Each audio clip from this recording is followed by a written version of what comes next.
Olá, seja muito bem-vindo ao seu emprego. Hoje o nosso programa vai falar sobre o microempreendedor. Ou seja, quem pode abrir MEI, quais são os requisitos, o que é preciso e como funciona esse processo, são algumas questões que a gente vai tratar aqui hoje.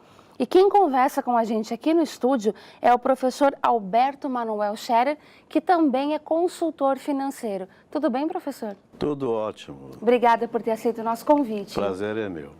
Bom, para começar a nossa conversa, então, eu vou te perguntar, o que é MEI? Bom, vamos aos inícios, os fundamentos. A própria sigla nos indica o que seja microempreendedor individual. Parece que é muito raso falar dessa maneira, mas isso traz a noção do que seja esse belíssimo, essa belíssima atuação do governo, essa iniciativa do governo lá pela Lei Complementar 128, lá de 2008, introduziu essa possibilidade de que os investidores, os empreendedores, tivessem a possibilidade de sair da informalidade e de uma maneira barata. Então, o microempreendedor individual, com base na lei que foi estabelecida em 2008, ele diz respeito a alguém que, gostando de fazer alguma coisa, não estando empregado, ele tem a possibilidade de formalizar, legalizar os seus rendimentos e, mais que isso, ele tem a possibilidade real daquilo que ele gosta de fazer, colocar para um público. Isso é a base que sustenta a comercialização. O que eu gosto de fazer? Eu gosto de fazer bolo para festa. Alguém vai comprar bolo para festa? Com certeza, sim. Então, na medida em que eu formalizo a minha inscrição no microempreendedor individual, isso possibilita a que essa pessoa, além de estar legalizada, ela pode divulgar com mais tranquilidade o produto que ela fabrica. Então, de certa forma, a gente pode dizer que, resumidamente, é um profissional autônomo, regularizado, trabalhando da maneira correta. Sim. Que traz proteção para ele e para o cliente também, né? Isso, e é interessante porque quando a pessoa se cadastra no MEI, ele adquire essa personalidade jurídica e isso traz uma série de benefícios que certamente nós vamos contemplar na nossa breve fala, e isso é fundamental para que ele consiga ter acesso a muitas outras coisas que ele não teria na informalidade. Certo. E, Alberto, quem pode abrir MEI? Qualquer pessoa?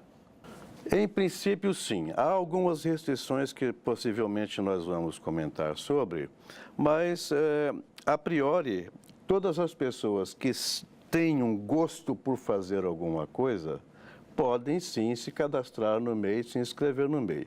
O que eu sempre faço, coloco como ressalva, é que nunca se inscreva no MEI preocupado com aquilo que esteja vendendo. Inscreva-se no MEI com aquilo que você gosta de fazer.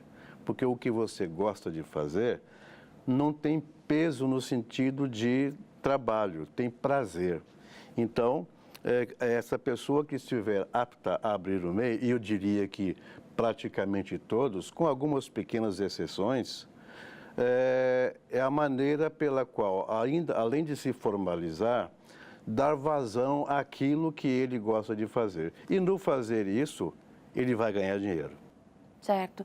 Bom, a gente viu aqui que existe uma legislação que proíbe funcionários públicos de abrir MEI. Fala um pouco para a gente sobre isso. Existe uma certa controvérsia em relação à Lei 8.112 de 1990, que é a lei que regula o funcionalismo público, o servidor público de uma maneira geral. Ela admite que o funcionário público ele seja um sócio cotista de uma empresa, não pode ocupar cargo de gerência.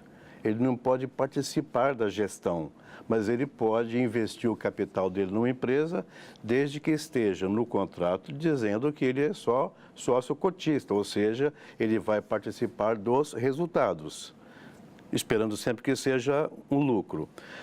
Nesse sentido, que vai aí essa controvérsia. Ora, a Lei 8.112 proíbe a que o funcionário público participe da gestão, que participe da administração.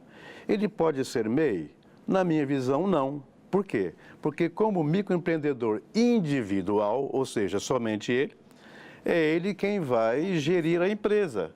Então, isso não está acobertado pela 8.112. Portanto, em resumo, no sentido específico da MEI, não é permitido que o funcionário público crie uma MEI, que ele se inscreva como microempreendedor. Eu acho que essa informação é muito importante, então, para todo mundo que é servidor público, funcionário público, se tiver interesse em abrir uma MEI, vai se informar primeiro, porque as leis podem acabar trazendo problemas futuros em relação a isso, né? Então, Alberto, como é possível abrir uma MEI? Qual que é o procedimento? Bom, como o próprio nome já indica, a proposta da lei foi de facilitar. E quem estiver interessado em se inscrever como microempreendedor individual, basta ele acessar lá o portal do empreendedor.gov.br e de uma maneira muito simples ele vai preencher o formulário eletrônico, depois vai imprimir naturalmente, mas por ali ele faz tudo o que ele precisa de fazer. Ao se inscrever nesse portal do empreendedor e cadastrar as suas propostas de trabalho, que é o registro do MEI, né? Ele já recebe, inclusive, o CNPJ, que é o Cadastro Nacional de Pessoas Jurídicas. Ele adquire essa identidade empresarial e os benefícios que isso traz, com certeza. Então, o método é muito simples, não precisa, nesse primeiro momento, de nenhum profissional para auxiliar. Basta alguém que ligue o computador, entre na página portaldoempreendedor.gov.br, preencha o formulário, pronto, e já é um MEI. O portal já é, de certa forma, autodidata. Sim. E já orienta o próprio usuário a como proceder até o final.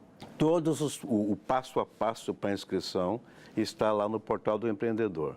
Então, antes de formalizar, é só dar uma lida nas instruções gerais, que são de facílimo acesso.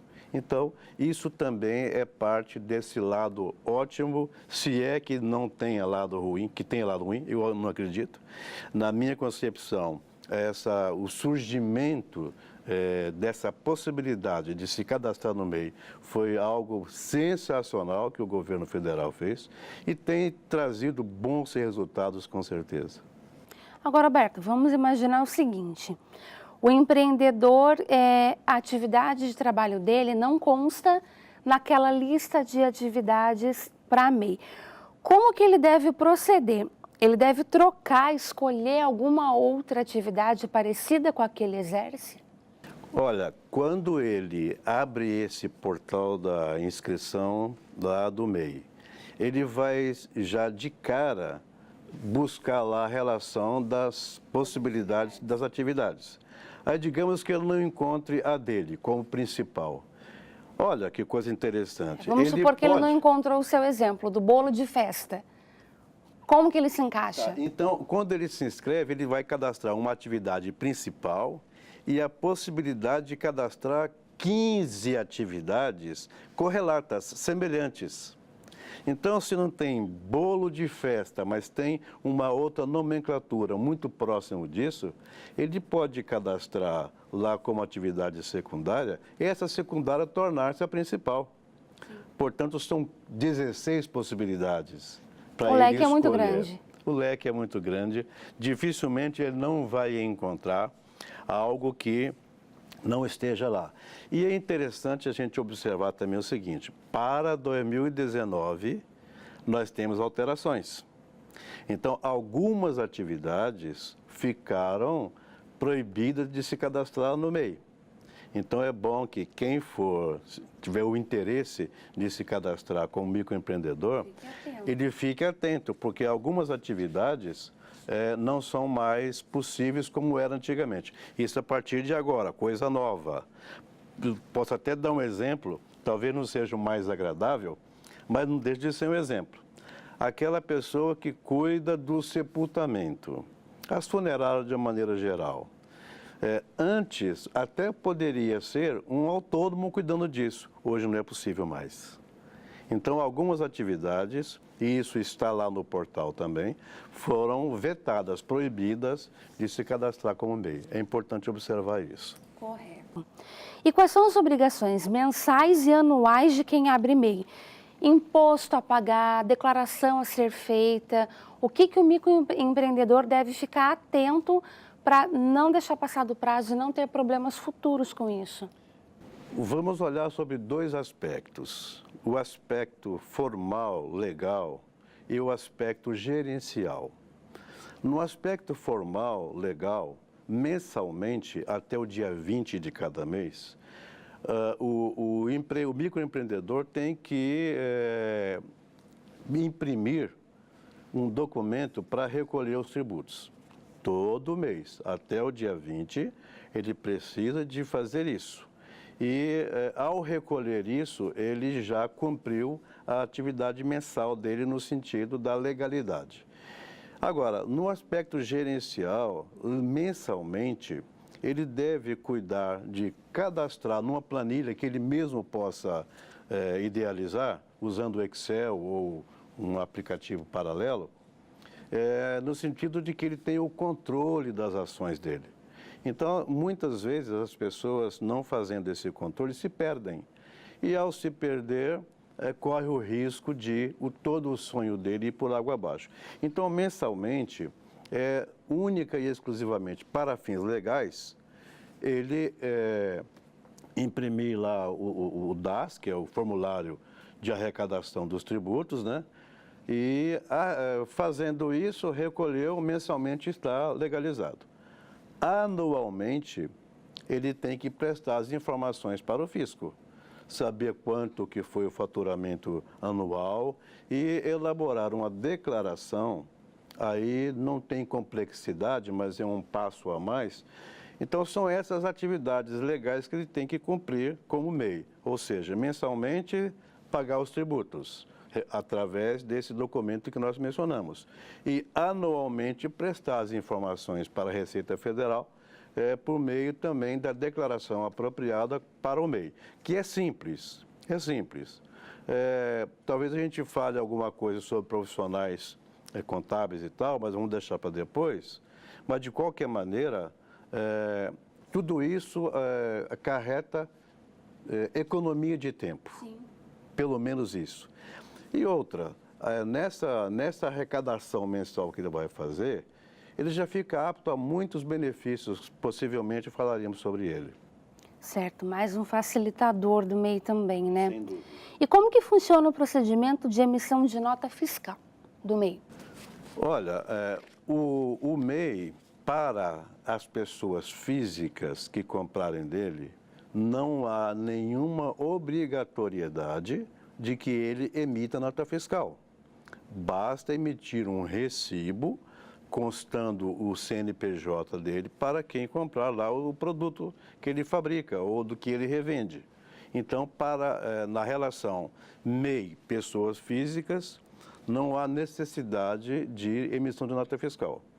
Agora, quando o MEI presta serviços, por exemplo, para uma outra empresa, para uma outra pessoa jurídica, legalmente ele precisa de emitir a nota fiscal. Aí, nesse caso, muitas prefeituras têm as suas próprias esquemáticas. Aqui no caso de São José dos Campos, uma vez que ele se inscreveu como MEI, lá tudo bonitinho lá no portal, ele também deve procurar no site da prefeitura, que está muito bem diametrado, parametrizado, muito bem elaborado, todas as informações que ele precisa de se cadastrar na prefeitura.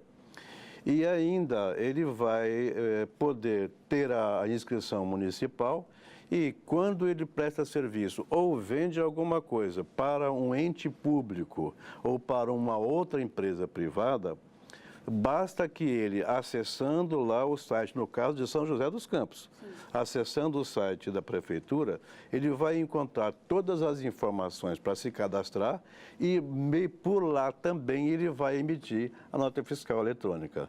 Então, duas coisas só para deixar bem distintas. No geral, para as pessoas físicas, não há obrigatoriedade de emitir nota fiscal. Não há proibição, só não há obrigatoriedade.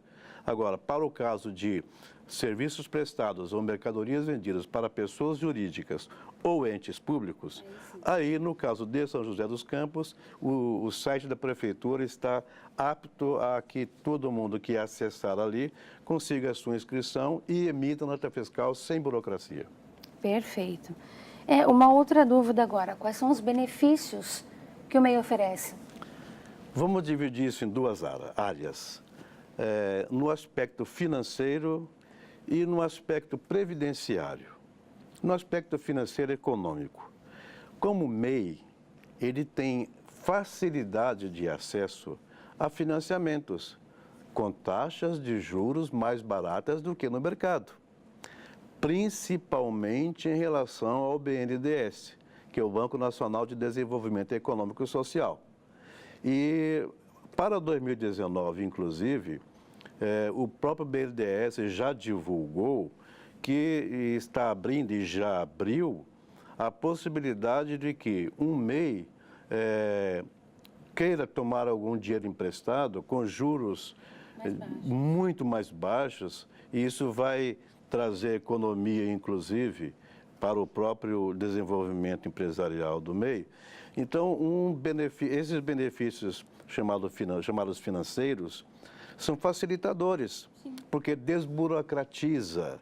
E, além disso, o mais importante é que facilita o acesso. Por outro lado, outro benefício é em relação à Previdência Social.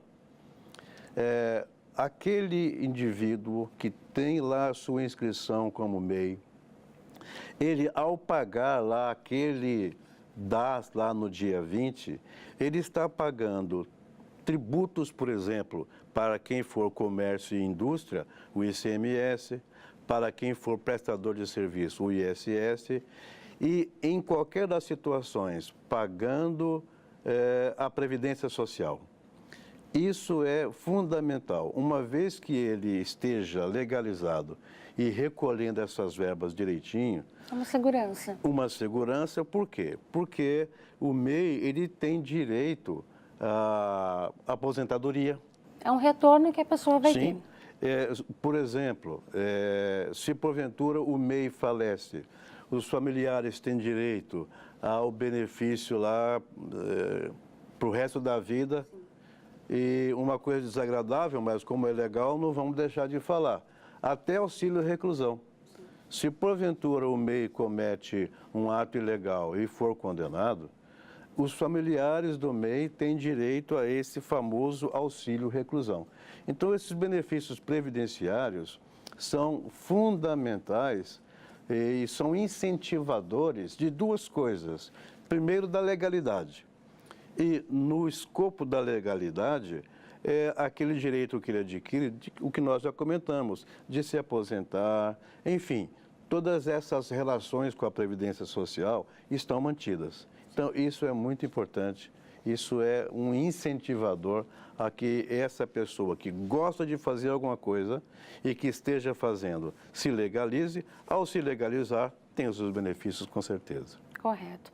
Quem tem MEI, essa pessoa obrigatoriamente precisa estar vinculado a alguma contabilidade ou não é obrigatório? Bom, não está obrigado. Não existe nenhuma determinação legal de que quem se inscreveu no MEI tenha que ter o seu contador. Agora, muito particularmente, digamos assim, entre aspas, a minha sugestão é de que a pessoa, por dois motivos, procure um profissional da contabilidade. Para o MEI, não há nenhuma obrigatoriedade de que se formalize a contabilidade como é o padrão para outras empresas. Para esta finalidade, não precisa do contador. Porém, qual que é a atividade fim do MEI? Fabricar o produto, ou revender o produto, ou prestar o serviço. Qual é a atividade meio desse empreendedor? Cumprir as formalidades legais. E então, quando você tem um foco gerencial, a minha sugestão é de que esse microempreendedor procure um profissional da contabilidade. Isso por quê? Porque, primeiro, que desde a criação dessa MEI até o cumprimento dessas obrigações legais e fiscais ficam facilitadas. Ele não vai perder tempo com isso. Eu mencionei ainda há pouco sobre aquela obrigatoriedade anual de prestar informações para a Receita Federal. O contador está apto a fazer isso? Com certeza está. Se ele, microempreendedor, ficar ocupando o tempo dele com essa obrigação, ele vai tirar o foco daquilo que é o mais importante. Sim. Produzir, vender, prestar serviço e ganhar dinheiro, com certeza. Ou seja, na dúvida, se tiver alguma dúvida de como proceder com a parte legal, eu acho que procurar um contador traz até um pouco de tranquilidade e segurança, né? Além de tranquilidade e segurança, tem a economia de tempo. Sim. Né? Aquela questão da atividade meio e atividade fim. Exatamente. Ele vai se voltar à atividade fim. Certo. É claro que existem algumas outras obrigatoriedades, não no caso de MEI, talvez toquemos no assunto, se ele, por uma questão até de faturamento, mudar lá o status. Sim. Mas a gente fala sobre isso depois. Bom, então, para encerrar a nossa conversa de hoje, eu queria que você, resumidamente, explicasse para a gente qual a diferença entre MEI e ME, que é uma microempresa. Ok. Vamos começar pelo lado econômico. O MEI, para 2019, que era também já em 2018, o limite anual de faturamento é de R$ 81 mil.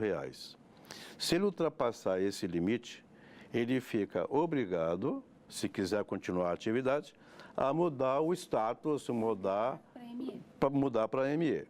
Então, quando ele muda para ME, e aí duas coisas acontecem. Primeiro, o limite de faturamento, que era R$ 81 mil, passa para R$ 4.800.000.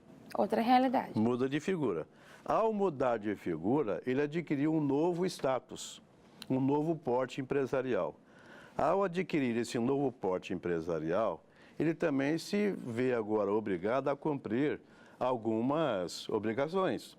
E a principal delas, ainda há pouco falávamos da desobrigatoriedade do MEI em ter um contador. Mas agora já é diferente. Agora já muda de figura. Ele vai ter necessidade legal de ter um contador. Por quê? Primeiro que as ações contábeis agora serão exigidas.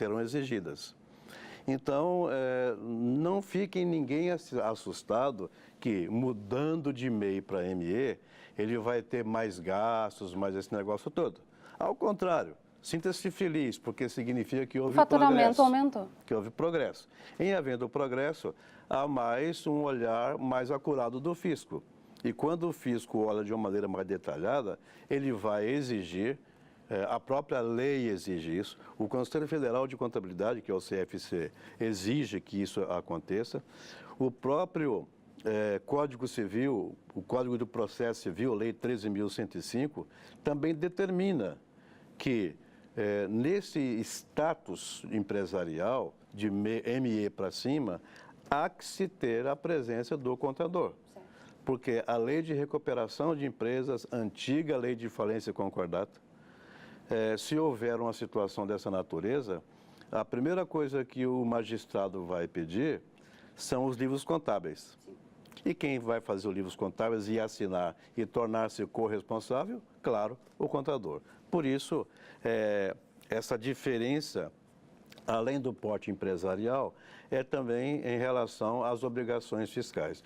E, por outro lado, no aspecto financeiro, é que ele passa de R$ 81 mil para R$ 4.800.000, anuais, de faturamento. E mantém ali aquele status, com certeza. E se me permite uma última informação nesse contexto, o MEI, ele pode contratar, por exemplo, somente um empregado. Somente um empregado. E claro que ele vai ter que pagar o fundo de garantia, 8%, mais 3% de previdência, enfim. Agora, como ME, não há essa limitação. Então, isso também é importante, significa que houve progresso. Em havendo progresso, vai atingir positivamente aqueles que estejam, porventura, desempregados, e é mais uma possibilidade de emprego que se abre, com certeza. Tá certo. Alberto, muito obrigada por ter vindo até aqui, obrigada por ter compartilhado um pouco do seu conhecimento com a gente, esclarecido as dúvidas aqui. Eu acho que fica o alerta de que você deve procurar se informar para se encaixar em qual cenário a sua situação de trabalho te orienta a entrar, né? Obrigada por ter vindo até aqui. Imagina, sou eu quem agradece e fica aí à disposição em podendo compartilhar alguns pretensos conhecimentos, sejam úteis para todos, com certeza. Muito obrigada. O Seu Emprego de hoje fica por aqui. Até a próxima.